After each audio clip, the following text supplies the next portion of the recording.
कयामत का दिन हक है, कोई माने या ना माने, बल्कि एक जुमला अक्सर बोला जाता है कि कयामत खुद बताएगी कयामत क्यों जरूरी थी। तो जान लीजिए ख्वातीन और हज़रात, आज की इस वीडियो में कयामत की कुछ ऐसी हैरत अंगेज निशानियां कि जिससे एक आम बंदा भी कयामत की तस्दीक करता नजर आएगा। मजहबी कुतुब में कयामत के आने से पहले बहुत सारी अलामात का जिक्र किया गया है। कयामत की अलामात में से सबसे पहली अलामत हजरत मोहम्मद रसूलुल्लाह सल्लल्लाहु अलैहि वसल्लम की दुनिया में तशरीफ आवरी और आपकी वफात है। पिछली आसमानी किताबों में आप सल्लल्लाहु अलैहि वसल्लम का लक़ब नबीउल साआ लिखा है, जिसका मानी है कयामत का नबी, यानी हुजूर सल्लल्लाहु अलैहि वसल्लम वो आखिरी नबी होंगे कि जिनकी उम्मत पर कयामत कायम होगी। कयामत आने से कबल हुजूर सल्लल्लाहु अलैहि वसल्लम ने फरमाया कि औलाद नाफरमान हो जाएगी, बेटियां तक माँ की नाफरमानी करने लगेंगी, दोस्त को अपना और बाप को पराया समझा जाने लगेगा, इल्म उठ जाएगा और जहालत आम हो जाएगी। दीन का इल्म लोग दुनिया कमाने के लिए हासिल करने लगेंगे, नाअहल लोग अमीर और हाकिम बन जाएंगे और हर किस्म के मामलात, ओहदे और मुनासिब नाअहलों के सुपुर्द हो जाएंगे। जो जिस काम का अहल और लायक ना होगा वो काम उसके सुपुर्द हो जाएगा। लोग जालिमों और बुरे लोगों की ताजीम इस वजह से करने लगेंगे कि ये हमें तकलीफ ना पहुंचाएंगे। शराब खुल्लम खुल्ला पी जाने लगेगी, एलानिया तौर पर नाचने और गाने वाली औरतें आम हो जाएंगी, गाने बजाने का सामान और आलाते मौसीकी भी आम हो जाएंगे। लोग उम्मत के पहले बुजुर्गों को बुरा भला कहने लगेंगे, झूठ आम फैल जाएगा और झूठ बोलना कमाल समझा जाने लगेगा। अमीर और हाकिम मुल्क की दौलत को जाती मलकियत समझने लगेंगे। अमानत में खयानत शुरू हो जाएगी।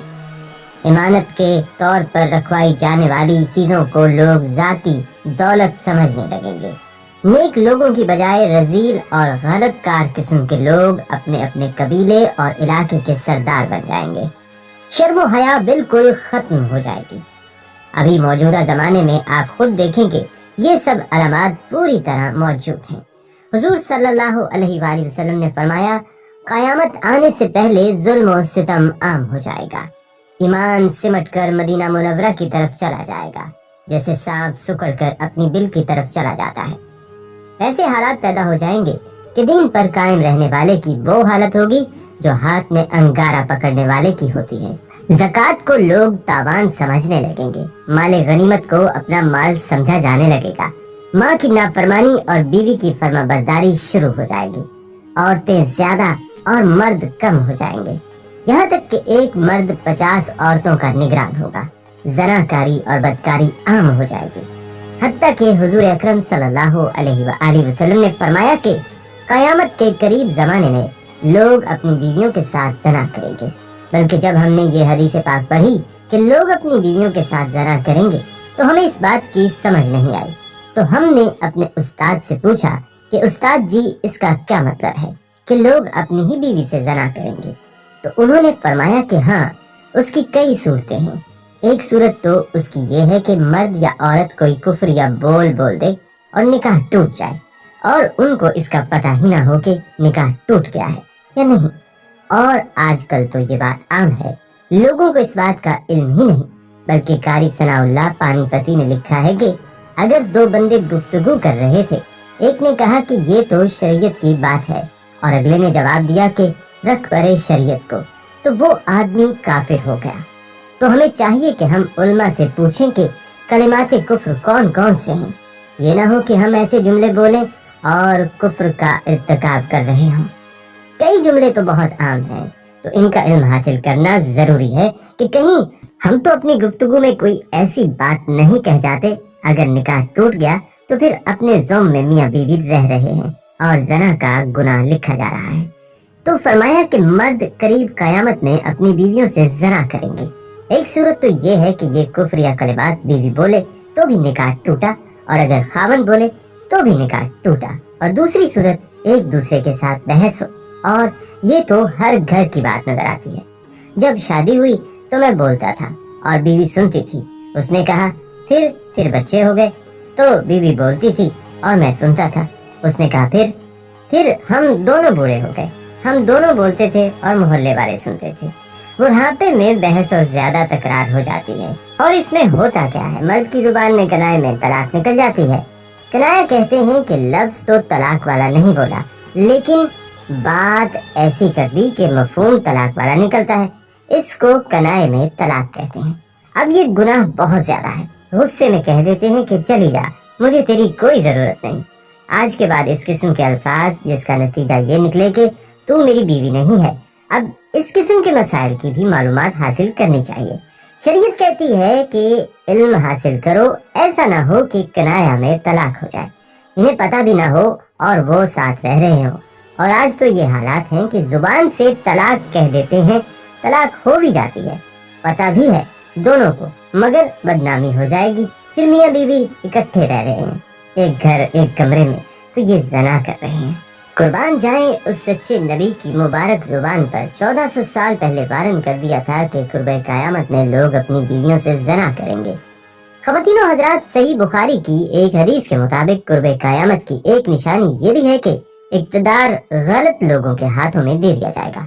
उलमाए कराम इस निशानी के मुतल्लिक भी कहते हैं कि आज दुनिया भर के मुमालिक के हुक्मरानों की तरफ देखें तो साफ पता चलता है कि ये निशानी भी पूरी हो चुकी है। सही बुखारी ही में एक और निशानी बताई गई है कि कयामत से कबल लोग बुलंद तरीन इमारत बनाने में एक दूसरे पर सबकत ले जाने की कोशिश करेंगे। आज हम देखते हैं कि वही दौर शुरू हो चुका है। दुनिया भर में बुलंदो बाला इमारतें खड़ी हो चुकी हैं और जिस मुल्क में सबसे बुलंद तरीन इमारत मौजूद हो, वहाँ के हुक्मरान और शहरी उसे फख्र का सबब गर्दानते हैं। इन जैसी दीगर कई निशानियों के मुतालिक भी उलमा का कहना है कि वो पूरी हो चुकी हैं और अब इमाम मेहदी का ज़हूर और क़यामत करीब तर आ चुके हैं। अल्लाह के रसूल सल्लल्लाहु अलैहि वसल्लम ने क़यामत की निशानियां बतलाते हुए फरमाया कि ऊँटों और बकरियों के चरवाहे जो बरहना बदन और नंगे पांव होंगे, वो एक दूसरे से मुकाबला करते हुए लंबी लंबी इमारतें बनवाएंगे और फख्र करेंगे। रियाद शहर में इमारतों का ये मुकाबला आज अपने अरूज पर पहुंच गया। दुबई में बुर्ज खलीफा की इमारत दुनिया की सबसे ऊंची इमारत बन गई, तो साथ ही शहजादा वलीद बिन तलाल ने जद्दा में इससे भी बड़ी इमारत बनाने का ऐलान कर दिया है, जो धड़ाधड़ बनती चली जा रही है। अरब की इमारतें सारे जहान से ऊंची हो चुकी हैं। अर्ज करने का मकसद सिर्फ ये है कि मेरे प्यारे रसूल हजरत मोहम्मद सल्लल्लाहु अलैहि वसल्लम ने जो फरमाया वो पूरा हो चुका है और पेशनगोई पूरी हो गई है, अपने नुक्ता कमाल को पहुंच चुकी है। अरब का सबसे ज्यादा तेल खरीदारी करने वाले अमेरिका ने सद्दाम को खत्म करके तेल की दौलत से सैराब मुल्क इराक के कुओं पर कब्जा जमा लिया है और लाखों बैरल मुफ्त वसूल कर रहा है। तो फिर तेल की गिरती मांग ने तेल की कीमतों को निचली सतह पर पहुंचा दिया, जिससे अरब ममालिक का सुनहरा दौर खात्मे के करीब है। सवाल पैदा होता है, इस सवाल के बाद क्या होगा? अल्लाह के रसूल सल्लल्लाहु अलैहि वसल्लम की एक और हदीस है कि कयामत से पहले सरजमीन अरब दोबारा सरसब्ज हो जाएगी। सऊदी अरब और इमारात में बारिशें शुरू हो चुकी हैं। मक्का और जद्दा में सैलाब आ चुके हैं। अरब सरजमीन जिसे पहले ही जदीद टेक्नोलॉजी का काम में लाकर सरसब्ज बनाने की कोशिश की गई है, वो कुदरती मौसम की वजह से भी सरसब्ज बनती जा रही है। सऊदी अरब गंदम में पहले ही खुद कफील हो चुका है। अब वहाँ खुश्क पहाड़ों पर बारिशों की वजह से सब्जा उगना शुरू हो चुका है। पहाड़ सरसब्ज होना शुरू हो गए हैं। बारिशों की वजह से आखिरकार हुकूमत को डैम बनाना होंगे, जिससे पानी की नहरें निकलेंगी, हरियाली होगी, सब्जा मजीद होगा, फसलें लहलहाएंगी। यूं ये पेशनगोई भी अपनी तकमीली मराहिल से गुजरने जा रही है और जो मेरे हुजूर सल्लल्लाहु अलैहि वसल्लम ने फरमाया उसे हम अपनी आंखों से देखने जा रहे हैं। अगर हदीस में गौर करें तो मशरिक वस्ता के ज़वाल का आगाज मुल्क शाम से शुरू हुआ, लेकिन शायद अरब हुक्मरान या तो यहूदो नसारा की चाल समझ न सके या बेरुखी इख्तियार की, लेकिन वजह जो भी हो या ना हो, सरकार सल्लल्लाहु अलैहि वसल्लम की बताई हुई अलामात को तो जाहिर होना ही था। हदीस के मुताबिक चनाचा हदीस पाक में इरशाद है, रसूल अल्लाह सल्लल्लाहु अलैहि वसल्लम ने फरमाया, जब अहले शाम तबाही और बर्बादी का शिकार हो जाएंगे तो फिर तुम में कोई खैर बाकी न रहेगी। मेरे मोहतरम मुकर्रम नाजरीन, याद रखें, अहदीस मुबारक की रूह से शामो अहले शाम से उम्मत मुस्लिमा का मुस्तकबिल वाबस्ता है। अगर मुल्क शाम ऐसे ही बर्बाद होता रहा तो पूरी उम्मत मुस्लिमा की भी खैर नहीं। वैसे तो 90% बर्बाद हो चुका, اب جبکہ 5 سالہ خون ریزی میں 8 لاکھ بے گناہ بچے، بوڑھے، عورتیں شہید اور لاتعداد دوسرے ملک کی سرحدوں پر زندگی کی بھیک مانگتے ہوئے شہید ہو رہے ہیں اور اتنی ہی تعداد میں زخمی یا معذور ہو چکے ہیں، لہذا شام مکمل تباہی کے بعد اب نزع کی حالت میں ہے۔ اس حدیث کے حساب سے عرب ممالک کے سنہرے دور کے خاتمے کی اہم وجہ ملک شام کے موجودہ حالات ہیں۔ گویا نبی صلی اللہ علیہ وآلہ وسلم کی ایک اور پیشن گوئی کی علامت ظاہر ہو رہی ہے یا ہو چکی ہے۔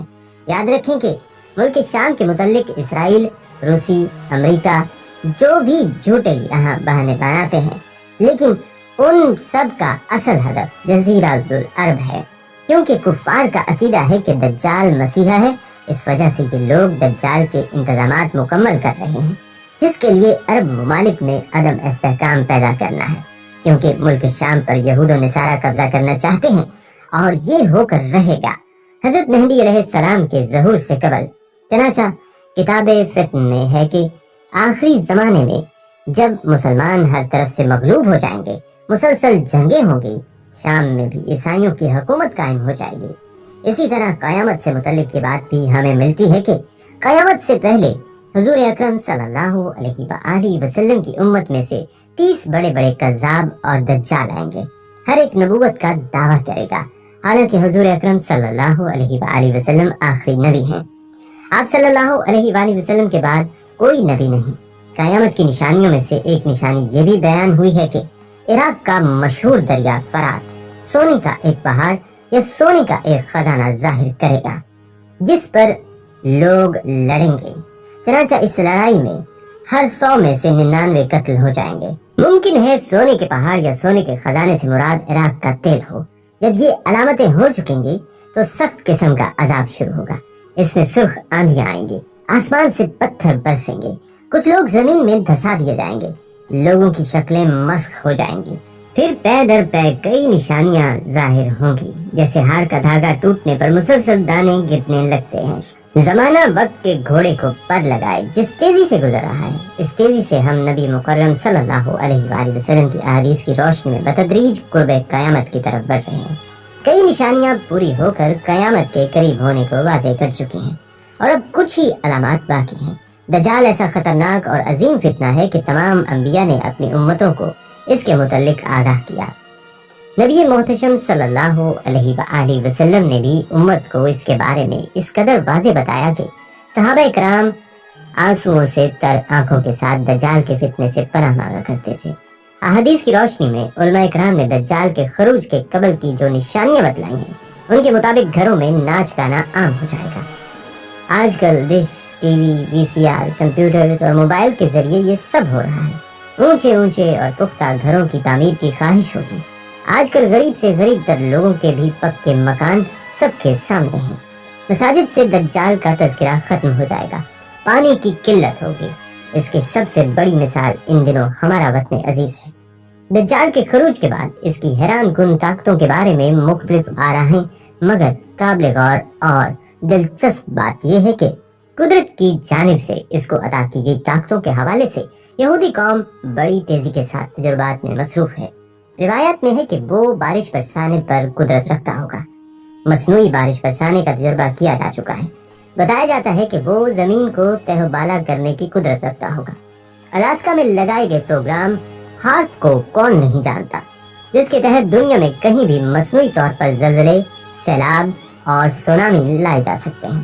قیامت کی نشانیوں کے مطابق دجال کو حضرت عیسیٰ فلسطین کے علاقے لد میں قتل کریں گے۔ یہودی اس مقام پر اپنے مسیحا کو فرار کروانے کے لیے ایئرپورٹ تیار کر چکے ہیں، جہاں دنیا کا انتہائی تیز رفتار طیارہ موجود ہے، جس پر KFIR یعنی کافر درج ہے۔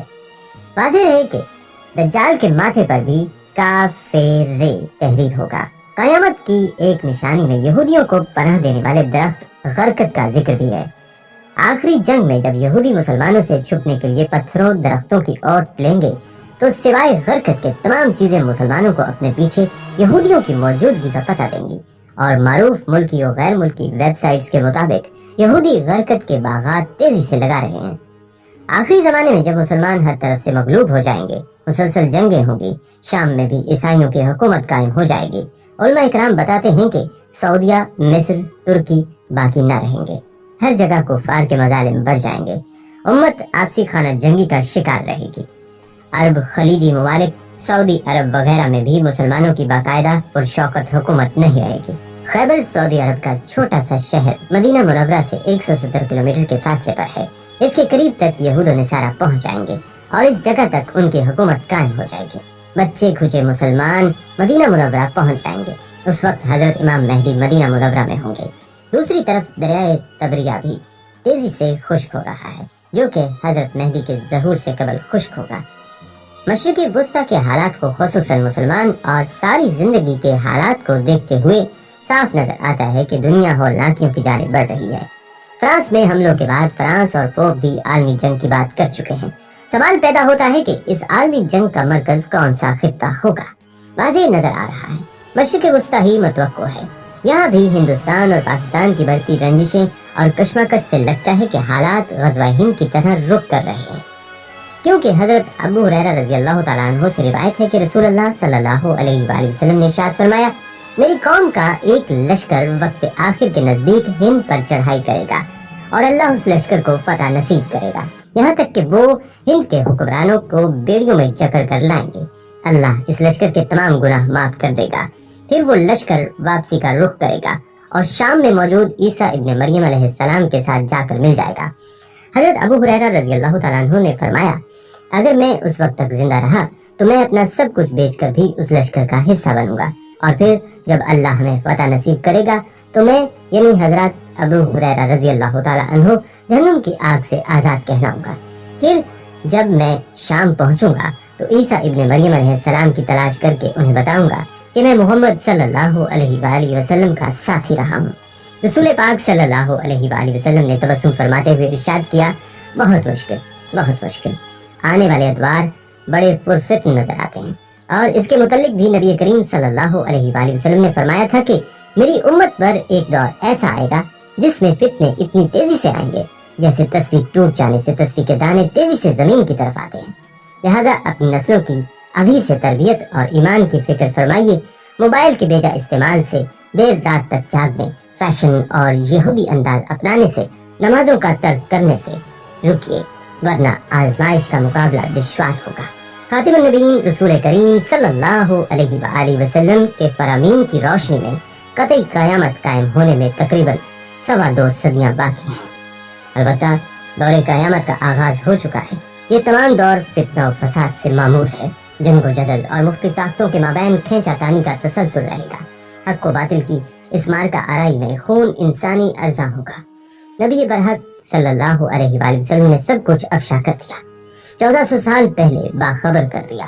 بس ہم مسلمانوں نے ہی ہوش کے ناخن نہ لیے۔ دیگر مذاہب کے ماننے والے تو سب تیاری کی حالت میں ہیں، یہودی دجال کا انتظار کر رہے ہیں، مسیحی اپنے تئیں تیار ہیں، جناب عیسیٰ علیہ السلام کا پھر سے ظہور ہوگا، عصر کا وقت ہوگا، دمشق کی مسجد اموہ میں لوگ نماز کی تیاری میں مصروف ہوں گے اور وہ مسجد کے مینار سے ہوتے ہوئے یوں صحن میں اتریں گے کہ 2 فرشتے کے کاندھوں پر ہاتھ لگائے ہوئے ہوں گے۔ تازہ کیے ہوئے وضو کا پانی قطروں کی شکل میں ان کے بازوؤں سے ٹپکے گا۔ امام مہدی علیہ السلام کی امامت میں وہ نماز ادا کریں گے۔ ان کی تدبیر میں بہت سے مسیحی لوگ مسلمانوں کے ساتھ آ ملیں گے۔ یہاں تک تو حضور صلی اللہ علیہ وآلہ وسلم کے فرمائے ہوئے پر تمام مکاتب فکر کے مسلمانوں کا ایمان ہے۔ مگر خواتین و حضرات ذرا دم لیجیے، اللہ کے نبی آخر زمان صلی اللہ علیہ وآلہ وسلم نے تو یہ بھی فرمایا تھا کہ میرا وہ بیٹا مہدی جس کی امامت میں جناب عیسیٰ علیہ السلام جیسے بلند مرتبت نبی نماز ادا کرنے پر فخر کریں گے۔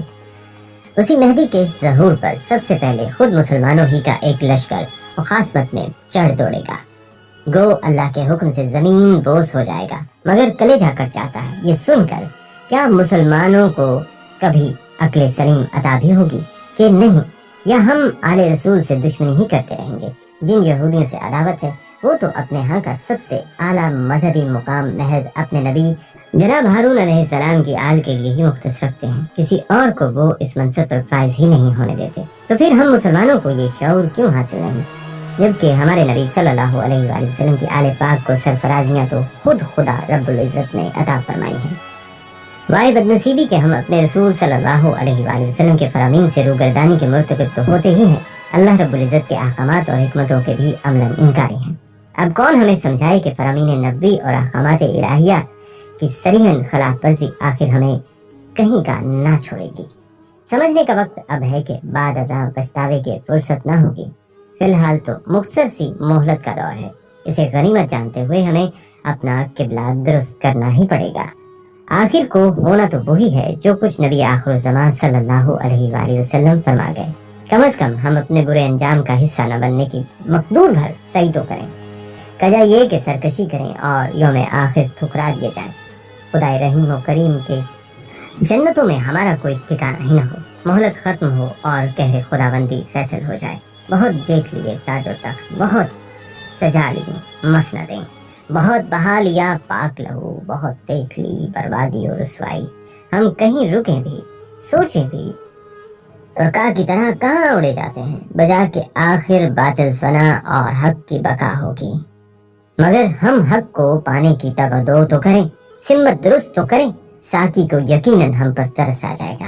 वो हमारी साहिब उम्मीदों के जाम भर देगा। वो कस्सामे अज़ल है जिसको जो चाहे अपनी रजा से देने पर कादिर है। मोहतरम ख़वातीन और हज़रात, मुसलमान होने का मतलब महज हज, नमाज, रोजा वगैरह तो नहीं। इबादत गुजार तो इज़ाज़ील भी बेहद था, आखिर मरदूद हुआ, इब्लीस और शैतान कहलाया। मुसलमान होने का मतलब है सच बोलना, हक पर डटे रहना, सादिक और अमीन होना, दयानतदार और आज़ाद होना, हर किस्म की गुलामी से आज़ाद होना।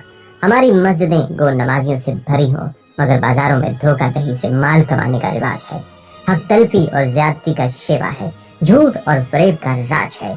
हमारा जो कल था वही आज है। कोई तब्दीली, कोई बेहतरी, कोई खूबी नहीं आई।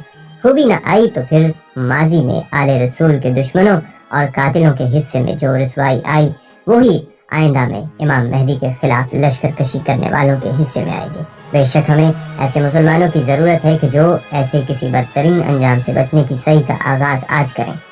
खुदा खौफी का हामिल मुसलमान ही असल मुसलमान है। उसके लिए खैर की नवीद है, वरना अजाब है और बहुत शदीद है। अजाब इस जहां में भी और अगले जहां में भी। हमारी दुआ है कि अल्लाह ताला हमें हर पुरफितन दौर में ईमान पर कायम रहने की तौफीक अता फरमाए। आमीन या रब्बुल आलमीन।